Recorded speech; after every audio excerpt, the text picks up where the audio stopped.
श्री श्रोतागणों, आज हम कथा सुनेंगे श्री कृष्ण का जन्म और बाल लीला। मथुरा नगरी में अत्याचारी राजा कंस का आतंक छाया हुआ था। एक दिन आकाशवाणी हुई, हे कंस, तुम्हारी बहन देवकी का 8वां पुत्र ही तुम्हारा अंत करेगा। ये सुनकर कंस भयभीत हो गया और उसने देवकी और वासुदेव को कारागार में बंद कर दिया। समय बीतता गया और देवकी के 6 पुत्रों को कंस ने निर्दयता से मार डाला। 7वां पुत्र एवगमाया के प्रभाव से रोहिणी के गर्भ में स्थानांतरित हो गया, जो आगे चलकर बलराम बने। अब समय था 8वें पुत्र के जन्म का। भाद्रपद की अष्टमी की अंधेरी रात, जब चारों ओर सन्नाटा था, कारागार में भगवान श्री कृष्ण का जन्म हुआ। उस क्षण पूरा वातावरण दिव्य प्रकाश से भर गया। वासुदेव जी ने देखा कि सभी पहरेदार गहरी नींद में सो गए हैं और कारागार के द्वार स्वयं खुल गए। वासुदेव जी बाल कृष्ण को टोकरी में लेकर यमुना नदी पार करने निकल पड़े। यमुना भी मार्ग देने के लिए शांत हो गई और शेषनाग ने अपने फनों से वर्षा से रक्षा की। गोकुल पहुंचकर उन्होंने कृष्ण को नंद बाबा और यशोदा माता के घर छोड़ दिया और उनकी कन्या को लेकर वापस लौट आए। गोकुल में बाल कृष्ण की लीलाएं शुरू हुईं। वो इतने मनमोहक थे कि हर कोई उन्हें देखकर मोहित हो जाता। कभी वे मक्खन चुराते, कभी गोपियों को चिढ़ाते, तो कभी अपनी मधुर बांसुरी से सभी का मन मोह लेते। एक दिन पूतना नाम की राक्षसी उन्हें मारने आई, लेकिन बालकृष्ण ने उन्हें उसका अंत कर दिया। फिर तीर्णावत, संकटासुर जैसे अनेक असुरों का उन्होंने खेल खेल में नाश किया। सबसे प्रसिद्ध लीला थी माखन चोरी। कृष्ण अपने मित्रों के साथ मिलकर घर घर जाकर माखन चुरा लेते थे। गोपियां यशोदा माता से शिकायत करती, लेकिन जब यशोदा उन्हें डांटती तो उनकी भोली मुस्कान देखकर सबका हृदय पिघल जाता। एक बार यशोदा माता ने उन्हें रस्सी से बांधना चाहा, लेकिन हर बार रस्सी 2 अंगुल छोटी पड़ जाती। अंततः माता के प्रेम के आगे भगवान भी बंध गए।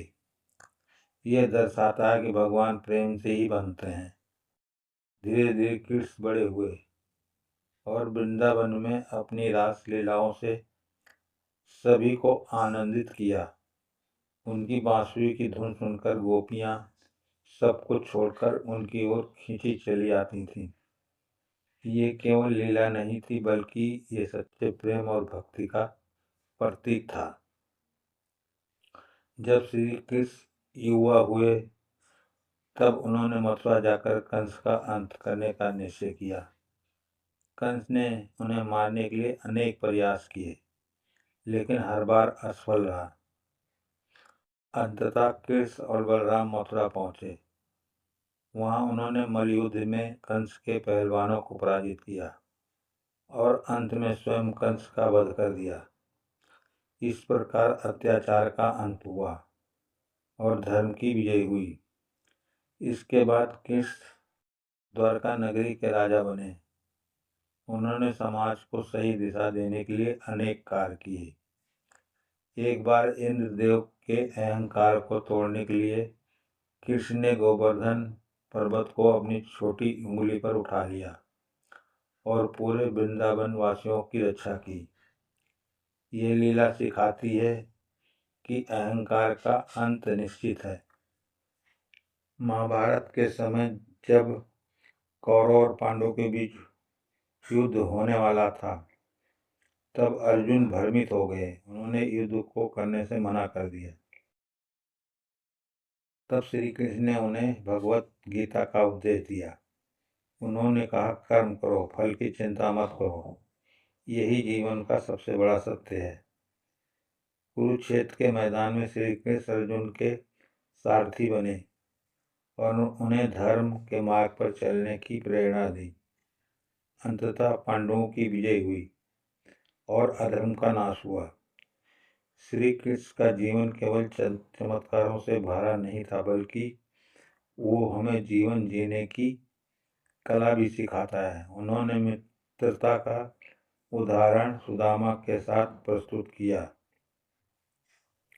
जहां उन्होंने अपने गरीब मित्र को गले लगाकर सच्ची मित्रता का अर्थ बताया।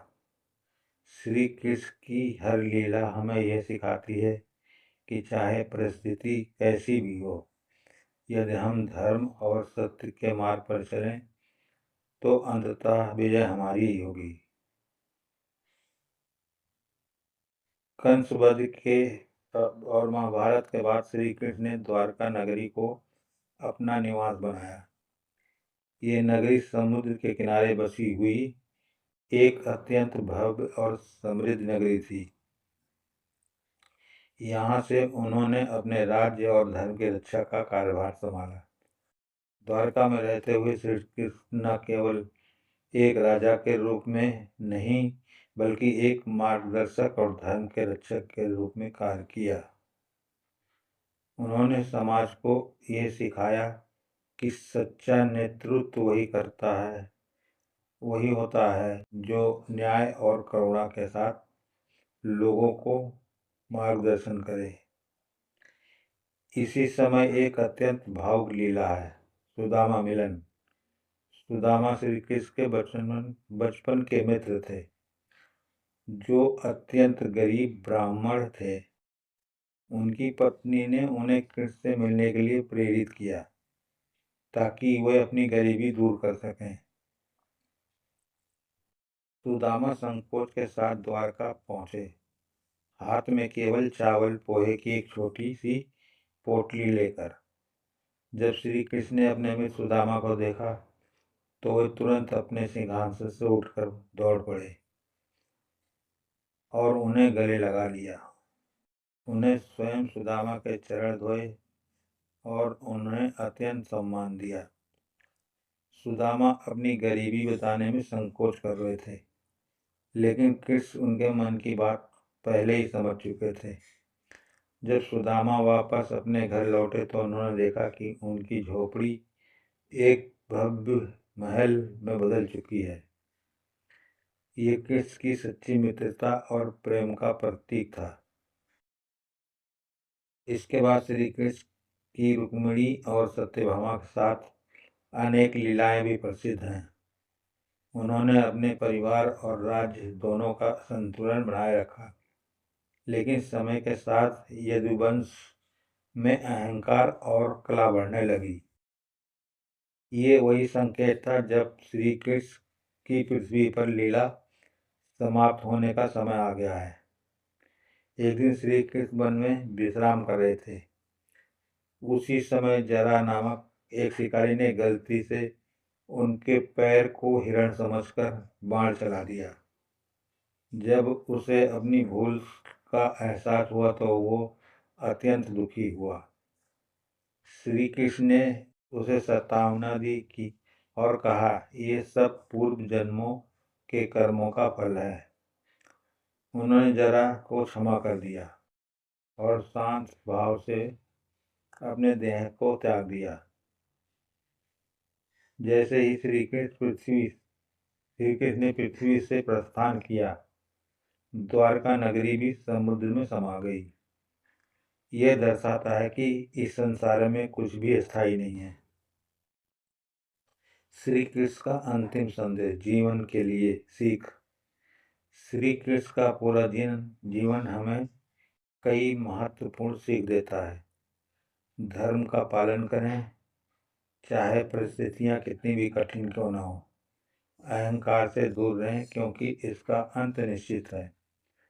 सच्ची मित्रता और प्रेम सबसे बड़ी शक्ति है। कम कर्म करते रहें, फल की चिंता किए बिना। और सबसे महत्वपूर्ण, भगवान हमेशा अपने भक्तों के साथ होते हैं। श्री कृष्ण की लीलाएं केवल हमें कहानियां नहीं हैं, बल्कि ये जीवन जीने की एक कला है।